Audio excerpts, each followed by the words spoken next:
नमस्कार मित्रों, मैं पंडित अखिल शुक्ल यूट्यूब के माध्यम से आज आपको कुछ बातें हैं जो बताना आज के परिवेश में बहुत आवश्यक है, वो बता देता हूँ, जो आपको आगे भी जो भी परिस्थिति आई उसमें बहुत ज़्यादा काम आएगी।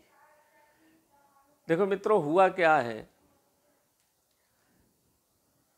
हमारे साहित्य का जो बहुत बड़ा भाग, बहुत बड़ा, जो कुछ तो नष्ट हो गया और कुछ जो है लोगों के पास वो लोगों ने दिया नहीं या है अभी भी बताना नहीं चाहते और वास्तविकता से अवगत छुपाते हैं। उसकी वजह से बहुत सारा साहित्य से लोगों की रुचि भी ख़त्म हो गई और धीरे धीरे उनने उस साहित्य को पढ़ना बंद कर दिया।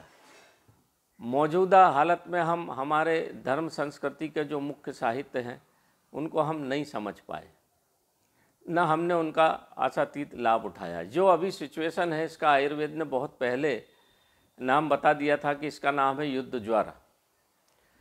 देखो मित्रों, होता क्या है, युद्ध में एक राजा समझ लीजिए है, उसके पास दो तरह के सैनिक है, एक अनुभवी है और एक बहुत डींग हाँकता कि मैं युद्ध में ये कर सकता हूँ, वो कर सकता हूँ, हज़ारों को मार सकता हूँ। लगभग 40-50 साल से ये डींग हाँकता रहा। और एक जो हमारा अनुभवी सैनिक था, जो अनुभवी मंत्री था, वो कुछ नहीं बोला, चुपचाप देखता रहा। यही सिचुएशन हमारी 2 साल से हुई। जो पुराना सैनिक है आप उसको आयुर्वेद मान लीजिए, जो 5000 वर्ष का है, अनुभवी है, जिसके पास पूरा विश्वास है, जो हज़ारों वर्षों से आपकी सेवा करता आ रहा था, मगर आपने उस पर विश्वास नहीं किया। और एक नया सैनिक जो अधिक बोलता था, वाचाल था और अपनी डींगे हाँकता था, और जब युद्ध का अवसर आया, युद्ध हुआ, तो समझ में आ गया कि उस सैनिक में कोई दम नहीं थी। जो आप मेरी बात को समझ रहे होंगे तो समझ जाएंगे। जो एलोपैथ है, आज की स्थिति में आपको कुछ भी नहीं पता कि कौन सी दवाई, 2 वर्ष हो गए, वैसे तो 100 वर्ष हो गए। इन्फ्लुएंजा की दवाई आयुर्वेद ने 5000 साल पहले बता दी थी, परंतु अभी ये 100 साल पहले भी हुआ था तब से आज तक, और अब तो 4-5 साल से आप सर्दी जुखाम नज़ला खांसी की दवाई नहीं ढूंढ पाए। ये वही सैनिक है जो बहुत डींगे हाँकता था, आज हार गया, यह असफल हो गया। मैं एलोपैथ की बुराई नहीं कर रहा हूँ, सिचुएशन के आधार पर जो परिस्थिति निर्मित है उससे अवगत आपको करा रहा हूँ और आप सब अवगत हैं, हो चुके हैं। जो भी हुआ, जो भी तमाशे हुए, इसमें हुआ, इसके साथ क्या क्या किया गया आप लोगों को खूब, जैसे बार बार किसी टूथपेस्ट का एडवर्टीजमेंट आपके टीवी के ऊपर आता रहे, रोज़ रोज़ दिन में 10 बार, वॉशिंग मशीन का आता रहे, जिसका भी आता रहे, आपके दिमाग में एक इम्पैक्ट बन जाता है। उसका होता ही है, इसलिए बताइए, इसलिए बार बार जाता है। इसी का फ़ायदा उठा के बार बार एक बीमारी का नाम दिन भर, इतने हो गए, इतने मर गए, इतने जल गए, ये बता बता के आपको भय पैदा कर दिया गया दिमाग में। और मौजूदा स्थिति में उस बीमारी से तो लोग कम मरे और वो अब कम भी हो गई है भगवान भोलेनाथ की कृपा से, मगर उसका जो भय व्याप्त हो गया है लोगों में, वो अब जीवन निर्वाह का दुष्परिणाम सामने आ रहा है। लोग बड़े भयभीत हैं और बहुत अंदर से जो टूट गया, मन के ऊपर जो इफेक्ट हुआ है उसको दूर करने का कोई उपाय अब समझ में नहीं आ रहा है। जरा सी सर्दी जुकाम हुआ कि आदमी के दिमाग में वही जो आपको दिखाया गया वो घूमता है। इसमें घबराने डरने की बात नहीं, मैंने बहुत सारी दवाइयाँ आपको बता दी, उनका आप प्रयोग करिए। साथ ही साथ आप एक काम करिए, जो अब आप सवेरे घूमने जाएं। देखो मित्रों, होता क्या है, जो एक वृक्ष है, रहीम ने बोला भी है कि तरुवर फल नहीं खाते, सरवर पिए न पान। तरुवर यानी वृक्ष, वो जीवन में उसको किसी भी चीज़ को लेने का कोई उत्साह नहीं होता। ऑक्सीजन वो दे, ठंडक वो दे, फल फूल वो दे, जलाने की लकड़ी दे, सब कुछ देता ही है वो ज़िंदगी भर, उसको लेने की कोई आकांक्षा तरुवर में होती नहीं। और तरुवर का स्वरूप हमारे आयुर्वेद ने या हमारे मनीषियों ने कितने वर्ष पहले बता दिया था कि जितने आपका पीपल, बरगद, नीम, आम, जामुन, पलाश, ये सब ब्रह्म वृक्ष हैं। इनको ब्रह्म वृक्ष की परिभाषा कितने दिन पहले हमारे मनीषियों ने दे दी थी ये कुछ उनका रिसर्च होगा, कुछ उस पर उन्होंने अनुभव किया होगा, उस आधार पर दी, परंतु हमने उसको माना नहीं। फिर भी आप आज मान लीजिए कि जो शिव का स्वरूप होता है, वृक्ष का स्वरूप होता है पूरा, जो उनकी जटाएं हैं वो ऊपर का भाग होता है, उससे शीतलता मिलती है, ऑक्सीजन मिलती है, और जो नीचे का भाग होता है जड़ का, वो पार्वती का भाग होता है। तो आप जब भी घूमने जाएं सवेरे, तो केवल घूम के नहीं आए, आप ये मत सोचें कि हमको ऑक्सीजन मिल गई बस हो गया। आप किसी भी वृक्ष के नीचे, बरगद, पीपल, नीम, जामुन, आम मिल जाए तो बहुत अच्छा, परंतु जो भी आपको वृक्ष मिले उसके नीचे आप बैठिए 10 मिनट शांति से और ओम का जाप करिए। आप ओम का जाप करेंगे, ओम को सांस को अंदर नाभि तक खींचना है, ओम के साथ वहाँ 1 सेकंड रोक के फिर छोड़ना है। इससे होगा क्या, अगर आप 15 मिनट 20 मिनट आप बाहर नहीं जा सकते तो आपके घरों में जो 4 5 6 गमले ऐसे चारों तरफ रख लीजिए, बढ़िया पुष्पित अवस्था वाले, और उसके बीच में एक छोटा सा आसन लगा के बैठ जाइए, और सुबह सुबह 6 बजे 5 बजे 6 बजे जैसा आपको समय है उस समय इसका प्रयोग करिए। तो होगा क्या, आप अंदर से चार्ज होंगे, अंदर से दिमागी रूप से आपको सकारात्मक ऊर्जा मिलेगी। बाहर तरीके से तो आयुर्वेदिक औषधियाँ या दूसरी औषधियों से आपको शरीर को ठीक किया जा सकता है या शरीर को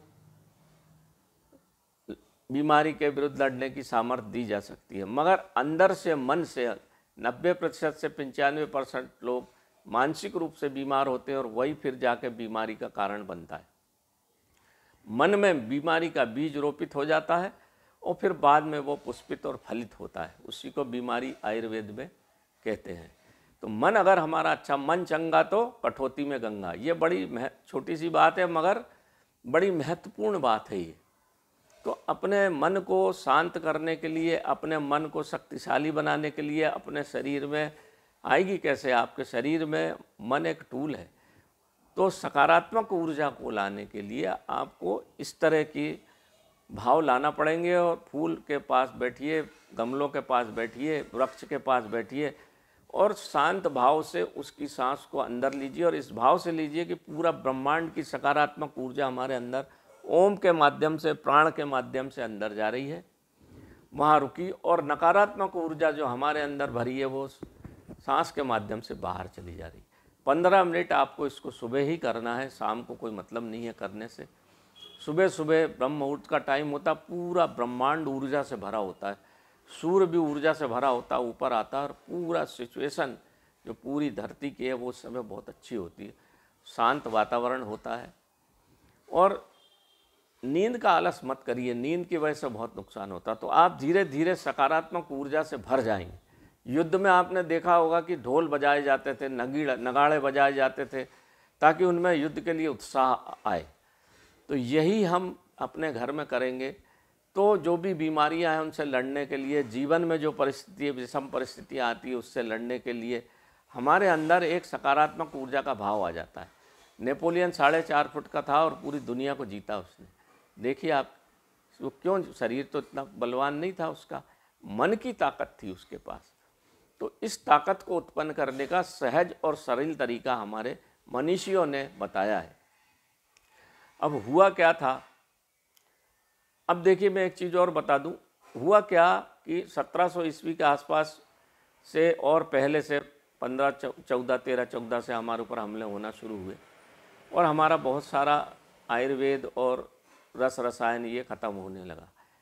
परंतु 1700 ईस्वी के आसपास जो दारा शिकोह था, शाहजहाँ का सबसे बड़ा पुत्र, उसने सब चीज़ों को इकट्ठा किया, शास्त्र को इकट्ठा करे, रस रसायन को इकट्ठा किया, आयुर्वेद को इकट्ठा किया, संस्कृत फारसी भाषा में। उसने खुद ने जेल की अवस्था में उपनिषदों को लिखा।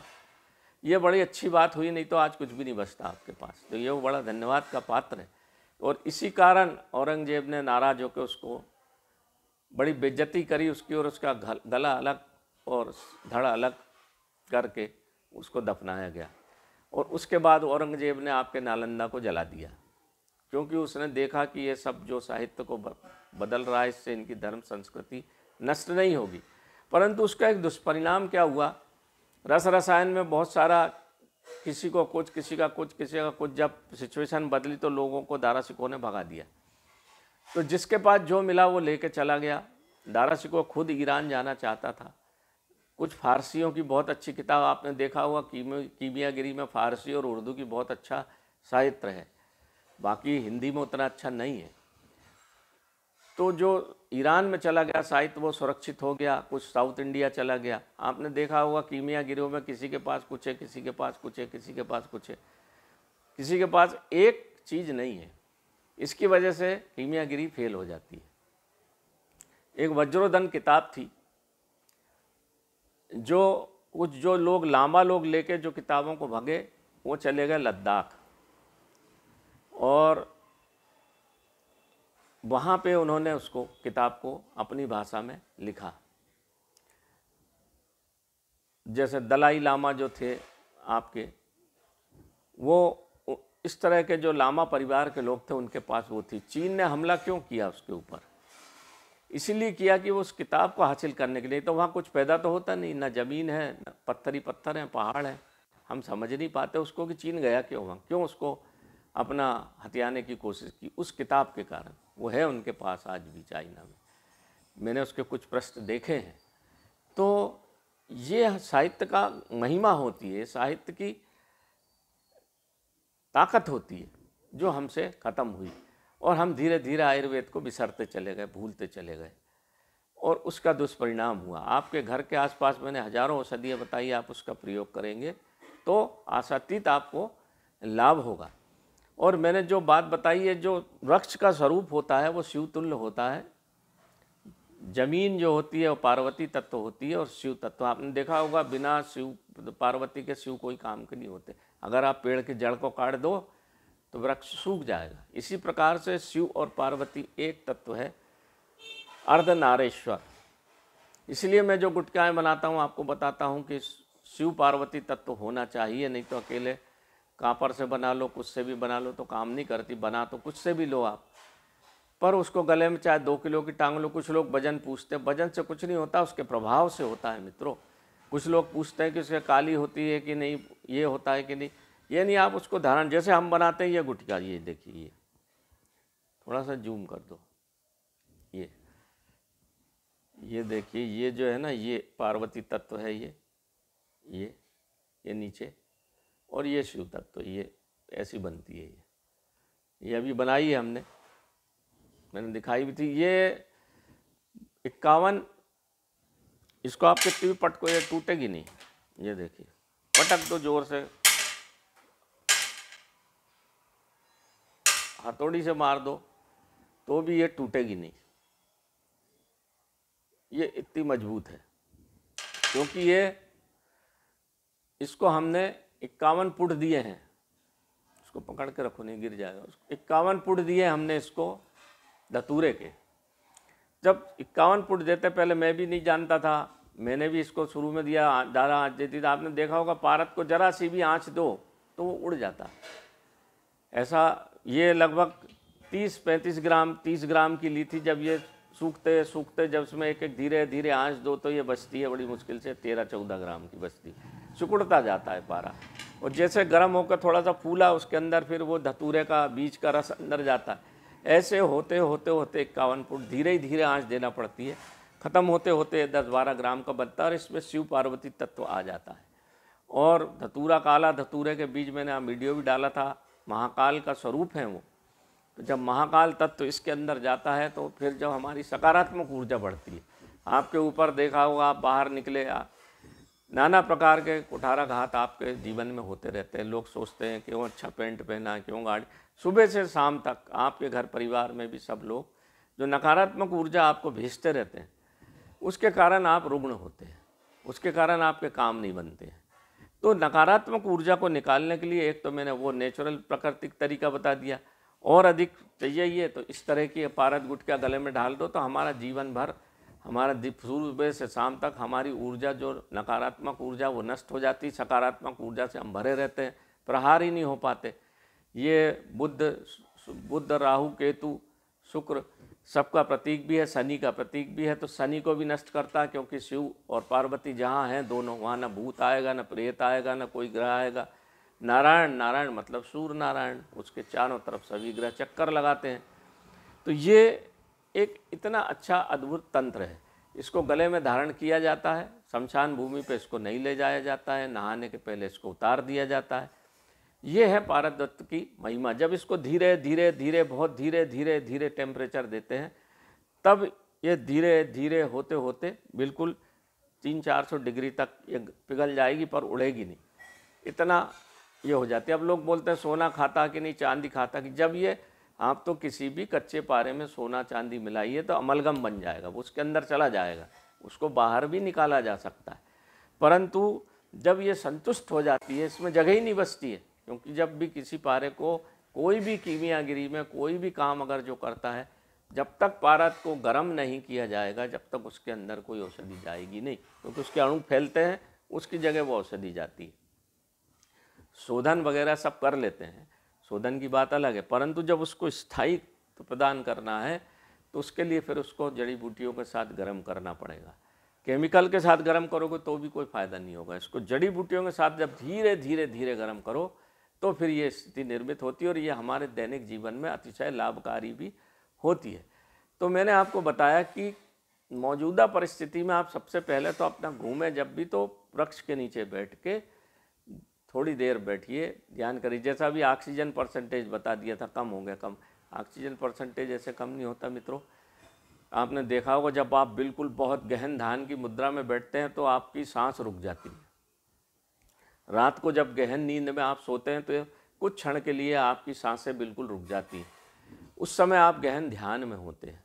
और आपका दिमाग, जब आप गहन ध्यान में होंगे, ऑक्सीजन आपकी कम होगी, तब आपका दिमाग जो है शांत होता है, नहीं तो दिमाग में उपापेय चलते रहते हैं। विचारों को शांत करने के लिए ध्यान किया जाता है। जब ध्यान करोगे तो सांस धीमी हो जाती है बिल्कुल।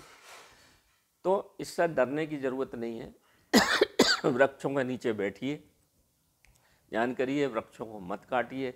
अपने पास अच्छे फूल वाले बढ़िया कुछ भी जो फूल वाले गमलों को लगाइए, 4, 6, 8, 10, और उसके बीच में बैठ के सुबेरे 15 मिनट ध्यान करिए। तो आगे आपको भय भी खत्म होगा, दिमाग भी अच्छा होगा।